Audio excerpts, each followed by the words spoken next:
আলহামদুলিল্লাহ, সকল প্রশংসা সেই মহান রব্বুল আলামিনের প্রতি, যিনি আমাদেরকে ঈশার নামাজ পড়ে কোরআন এবং হাদিস থেকে দুটি কথা বলা এবং শোনার তৌফিক দান করেছেন।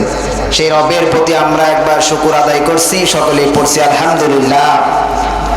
শতকোটি দরুদ আর সালাম সেই মহান মানবতার মুক্তির দিশারি সাইয়্যিদুল মুরসালিন খাতামুন নবিয়্যিন, যেই নবীর মাধ্যমে আমরা কোরআন হাদিস পেয়েছি, সেই নবীর উপরে একবার দরুদ পাঠ করছি।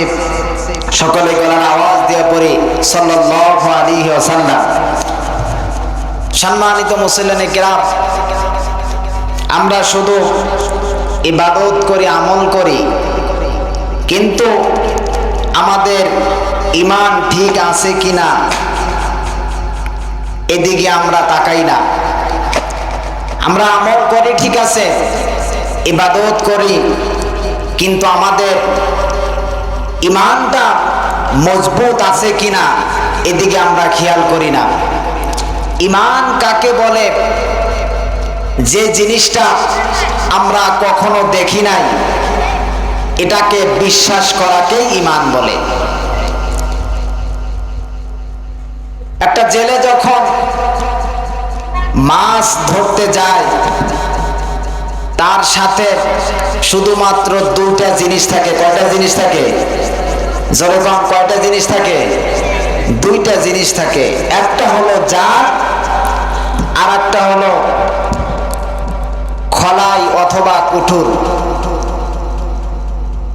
জেলে যখন মাছ ধরতে যায়, যখন মাছ নদীর থেকে ধরে এবং খলাইয়ের মধ্যে রেখে দেয়, যদি ওই খলাইয়ের তলা থাকে তাহলে ওই খলার মধ্যে বাড়িতে গিয়ে মাছ পাওয়া যাবে। সম্মানিত মুসলিম কিরাম, ঈমানটা হলো সেরকম। আপনি মাছ ধরলেন, হাজারো মাছ ধরে যদি খলাইয়ের মধ্যে রাখা হয়, আর যদি খলাইয়ের তলা না থাকে, বলেন তো খলাইয়ের মধ্যে মাছ থাকবে কি? থাকবে না।